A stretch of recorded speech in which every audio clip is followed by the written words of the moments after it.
Information security objectives are closely related to the information security policy that is our objective of step 4 within our implementation project. So now we're going to look at clause 602, which has more information about information security objectives. Now, as you can see in the mind map, attached to clause 6.2 is a piece of mandatory documented information, the so-called information security objectives. Let's get to know them. Now, first of all, what is the requirement? The requirement is basically the organization establishes information security objectives and plans to achieve them at relevant functions and levels. Let's dive right in. Now, the requirements of clause 6.2 directly relate to the highlighted tasks in our project plan. Now, to begin with, let's talk about the term information security objectives. Now, according to ISO 27003, information security objectives are the objectives for confidentiality, integrity, and you guessed it, availability for information. Now, I think you all know what an objective is. It's a goal, something, a result that you desire to achieve. And now for ISO 27001, we have to have objectives for information security, which is of course related to the CIA triad. Now, ISO 27001 sets specific requirements for how information security objectives should be defined. Now, first of all, these objectives must be consistent with the organization's information security policy. That means they should reflect the priorities and direction as outlined in the policy. Now, if the policy already includes specific objectives, then any new ones must connect directly to them. If the policy instead provides a general framework for creating objectives, then that framework must be followed to ensure consistency across all levels and departments. Next up, objectives can be measurable if practical, so that progress can be tracked. Now we'll get to that later. Not every objective has to be like a KPI that you can measure, but it's recommended, and as soon as it's practical, you should consider it, right? Okay. Next up, information security objectives must also align with the organization's information security needs. Now, to achieve this, the results of risk assessment and treatment should be utilized as inputs when establishing information security objectives. You can only improve what you can measure. Therefore, it's essential to closely monitor objectives and take corrective action as necessary if you feel like we're not meeting this objective, right? Now, next up, information security objectives must be communicated. Now, that means that it's important to ensure that the objectives of an organization's information security program are clearly communicated to all relevant stakeholders, including employees, contractors, and partners. Effective communication of information security objectives helps to ensure that everyone in the organization is aware of their responsibilities and the expectations for protecting sensitive information. Now, an organization is a team, so if you are not striving towards the same shared objective, I doubt that this organization will be successful in the long run. So it's pretty obvious you have to communicate objectives so that everybody knows what's expected of them and everybody is on the same page. Now, as information security needs evolve over time, related information security objectives should be updated accordingly. This is necessary due to the dynamic nature of technology and the threat landscape. Now, changes in the organization's operations, business goals, or regulatory requirements can also drive changes in information security needs.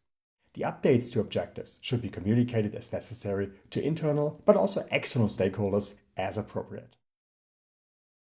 Now, the SMART acronym is a popular framework for setting effective goals and objectives.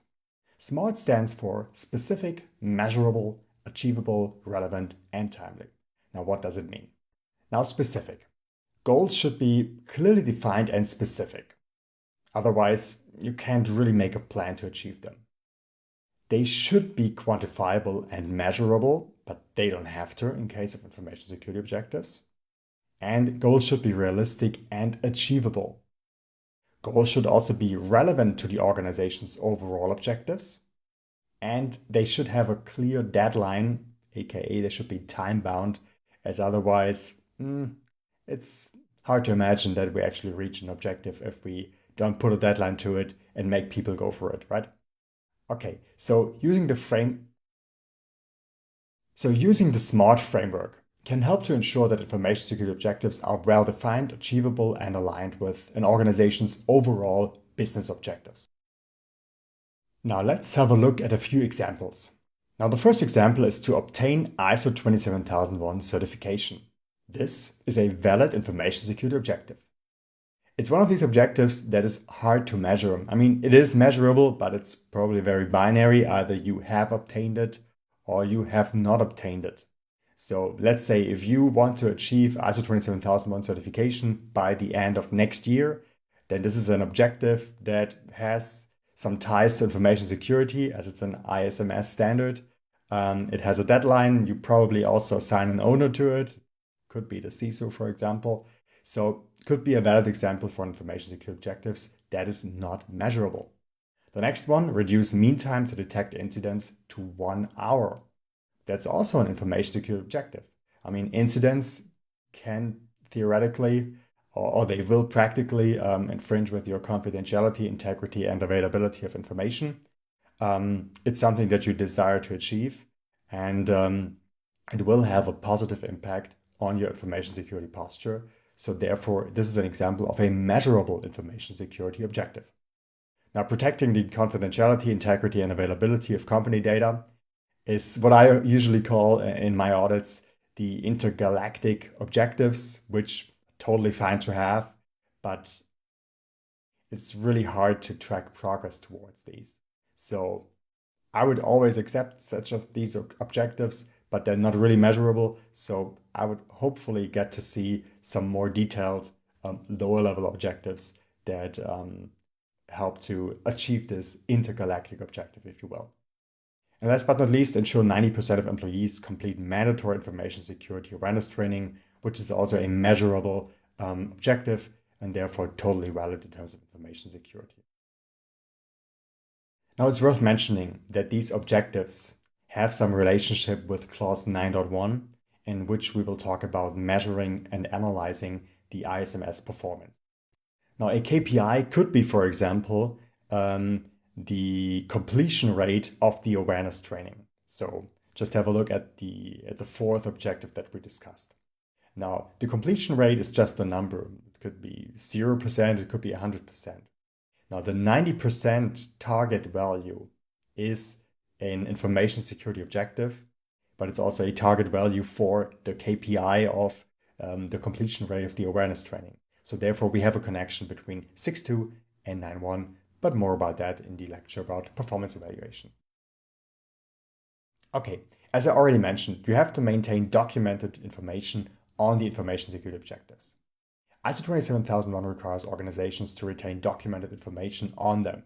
Such documented information can include plans, actions, resources, responsibilities, deadlines, evaluation methods, but also the requirements, the tasks, the resources, the evaluation frequency, and also the methods used to describe and document them. So there's a whole bunch you can do here, but in the end, you have to find them somewhere and you have to make sure that you communicate them, and you also have to show some evidence that you are working towards actually obtaining or achieving these objectives.